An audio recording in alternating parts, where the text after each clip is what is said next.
Welcome to Boxing During Dinner, episode 41. This is the Valentine's Day edition. Love is in the air. We promised candlelight and stuff, but you know what? If I would have eaten without my wife, she would have kicked my ass. So David's eating by himself. Plus, he's eating seafood. Yeah, he's eating fish, which would have killed me. Literally would have killed I'm Armando. allergic to seafood, and I don't have an EpiPen anywhere near me. So if there's anybody who has a recipe for seafood that makes it taste like chicken, send it my way so that we can feed it to Armando and kill him. So that means I can't make out with David tonight, but that could kill me.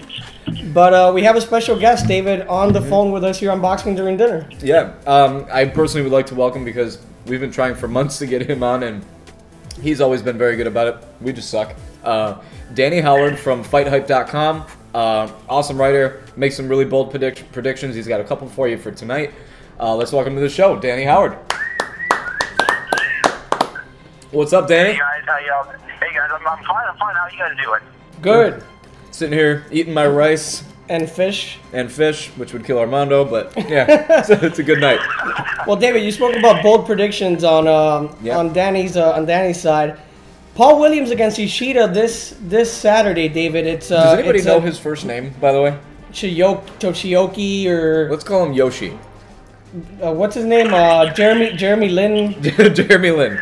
Paul Williams is fighting Jeremy Lin. Oh, be nice to him. No hero Ishida. There you go. So Ishida against Paul Williams, Danny.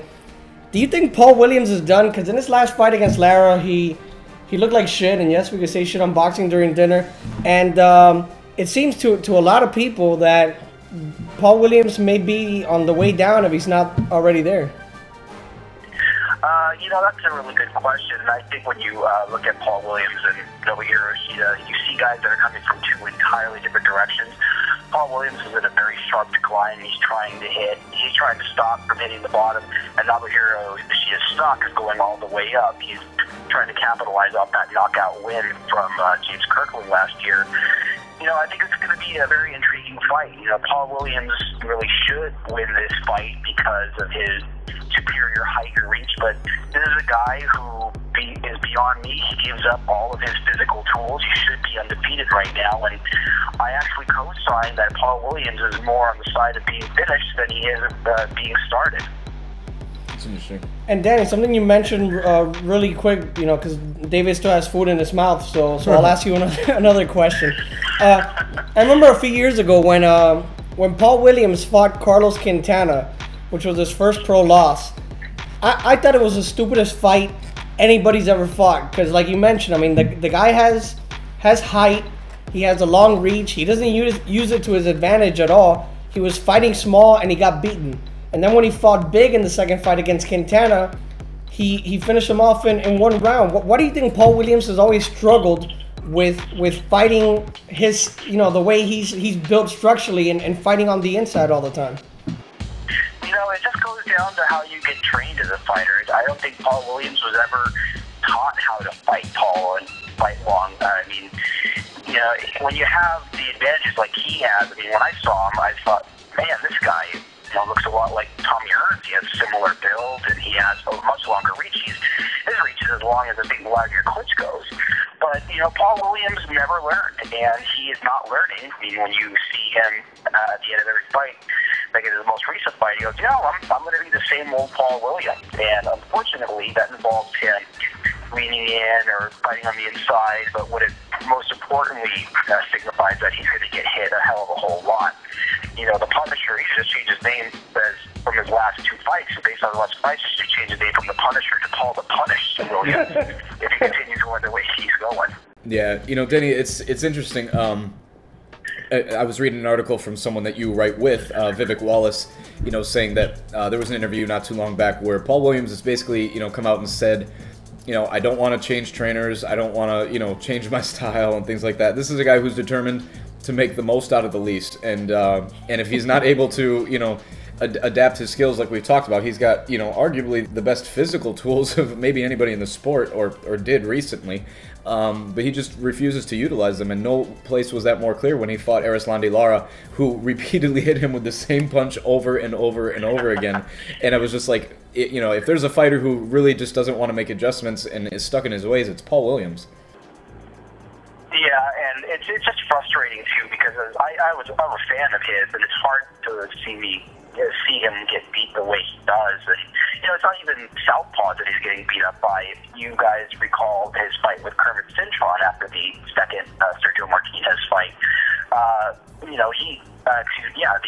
the first Sergio Martinez fight, Kermit Cintron, as we all know, is more known for his in-ring antics, his comedic antics, than his actual boxing. And he was actually putting it on Paul pretty good, too, until he decided to exit stage right and, fell out of the damn ring. Until now, I thought that fight was a Royal Rumble. Yeah, I was waiting for Ted DiBiase to come over the top ropes as the next guy. I wouldn't be shocked at that, or I don't know, Paul Bearer came in and hit him over the head with a shirt or something. But it's just that Dan Goosen going on saying too that Paul Williams has never lost to a right-handed fighter. Well, that makes no sense. I mean, Shane Mosley has never lost to a Mexican fighter, so with that logic, he should beat Canelo Alvarez. But I think he's a done product, and I think that the blueprint on him is out there for whether you're a southpaw or a right-handed fighter. It's an interesting take. And so much talk about Paul Williams, but we got to give Ishida credit because he went and knocked out James Kirkland, and it's something that the ever powerful, hard-hitting Alfredo Angulo wasn't able to do. Yeah. Yeah, absolutely, and it kind of makes you question the logic of the Williams camp because they've been in a hurry to make this fight 2 times. This fight was originally the first fight for HBO when Williams came back, but HBO didn't think Ishida was going to be a competitive enough opponent, so that's why they selected Lara. And, now this fight's happening, and it's really telling that this fight's happening when it is. I think Nobuhiro Ishida, Vivek Wallace, my co-host on Fight Hack Radio, he says that he compares Ishida to a poor man's Glenn Johnson. I compare him more to Carlos Baldomir. He doesn't have a lot of power, but he does try to grind you down. He has a good jab, and he's very confident in himself. And I think that the Williams camp picked him really based off his age, 36, and the amount of knockouts that he has, 8. And I think that that's a recipe for disaster. And, for that reason, being that he's going to be in on Paul Williams, he's more technically inclined to box and perhaps fight. And Williams' increasingly poor showings, that Nobuhiro Ishida, I believe, is in excellent position to pull off the upset this weekend. Hey, Danny, I know you can't see this, but David's dessert is a Kashi heart-to-heart cereal. Well, I haven't really introduced my meal, but look. In my defense, I was at the hospital tonight, for a meeting, and they had it there. It's a 1 serving size bowl, and I'm pretty excited about it. And I'm not ashamed. I'm not ashamed of it. I'm having Kashi right here on camera. Hey man, you got to be careful when you eat that because you can get some of that flaxseed cereal. What you think is going to be a decent breakfast is going to turn into a day-long commitment. I'll tell you that. It's going to ruin my Valentine's Day. I'll tell you that. Let's transition, Danny, to something else now, and this is what I alluded to. Your bold prick. Well, I just said bold pricks. Camera, that's crazy. Your bold predictions every year leading into 2012. And one of them just came true. Floyd Mayweather versus Miguel Cotto. Do you have any other bold predictions for this fight? Yeah, I believe that Floyd Mayweather is going to stop Miguel Cotto within 9 rounds. And it's just going to come down to the fact that I believe that Cotto has always had a style tailor-made for Floyd. He leans in a lot with his left hook. He does kind of everything that Floyd does, but he, opts more to fight. He may think too much, and I don't know. I just think that regardless of when this fight happened, whether them being at top rank or back at 140 pounds back in the day to now, I don't see Cotto really beating Floyd. I mean, it just, to me, I just think Cotto is going to get picked apart, and his corner is going to look at him and in the 7th, 8th round, and they're going to see that he's getting marked up, and he's not, he's taking a lot of punishment, and Floyd's going to end up stopping him either with a straight right hand or with the left hook, the 2-piece he saw against Victor Ortiz, or his corner's going to stop the fight. But I think that Cotto Mayweather is going to be a very interesting fight. Just to see how Floyd does against Cotto in contrast to how Manny Pacquiao did. Whatever. Danny, your prediction is right on the money with mine. But we broke David's heart. Him and his Miguel Cotto T-shirts and autographed gloves. Do you? And speaking of bold predictions, last week David came on Boxing During Dinner and said, 100% Tim Bradley will beat Manny Pacquiao. Do you agree with this prediction, or do you even think it'll be a tough fight? Well, I agree. I'll agree to a degree. I believe Timothy Bradley will win the fight, but I believe Manny Pacquiao will ultimately get the decision. It just comes down to that fight being all wrong for Manny. I think Timothy Bradley is like a miniature Bernard Hopkins. I mean, he can fight on the outside. He prefers to make it a phone booth. And, I think Manny Pacquiao is just slowing down. I mean, he's talking about his political career next year. Talking about how he wants to be a representative for like Bible study, or I don't know what he's doing. But I don't think his mind's in boxing as much as it used to be. And, last year we saw a very decrepit Shane Mosley just stick out that jab and move around, and Manny couldn't cut off the ring, and, bloated up Marquez, who, looked like he was bloated up with gamma radiation on fight night. He beat up Manny Pacquiao something bad, and I don't know. I mean, I think Tim has all of the tools to beat Manny Pacquiao, but unless he dominates him from start to finish or he knocks him out, which is unlikely, I think there'll be a judge out there that's going to think he's going to save Pacquiao Mayweather, and it's going to be a close, dirty, ugly fight. But I see, at the end of the day, Manny Pacquiao winning a controversial decision. So, Danny, David, and Armando all agree with, Tim Bradley's going to definitely be in this fight. But, Danny, thanks for being here on Boxing During Dinner. Great conversation. Time. If you guys haven't checked out the stuff from Danny's, he's got an article that comes out every Friday on FightHype.com. Check him out. He's an up and comer. He's with a bunch of other really good writers, and yeah, it's a privilege to have him on the show and be a part of Boxing During Dinner tonight. So thanks for having us. Thanks for coming in, Danny. Guys, I really appreciate it. You got it, and we'll chat with you real soon. We'll see how true those predictions are.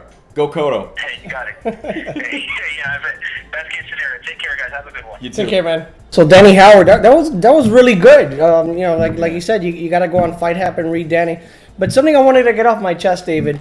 And this is good. For what it's worth, what we're about to talk about is something that should be talked about a lot more. So Gabriel Montoya from MaxBoxing.com, he's been on the show before. Leading up to the Angel Hernandez-Demetrius Andrade fight, which was, he took the fight on 2 days' notice, Hernandez did, not Montoya. He was talking about how Angel Hernandez, how he shouldn't have been cleared for this fight. He had heard he had been slurring his words. His promoters didn't sign off on the fight, yet they took the fight. And he got knocked out in 2 rounds, very expectedly, and this kid, should not fight anymore. But the problem isn't that they gave him the fight, David. The problem to me, and you see it on Twitter all the time. You go to anybody's, Twitter account, and I'm not going to mention any names because I don't want to talk crap about any one boxer. But you see people writing to them, "Oh, champ, you're the best. You can beat this guy. You can beat this guy."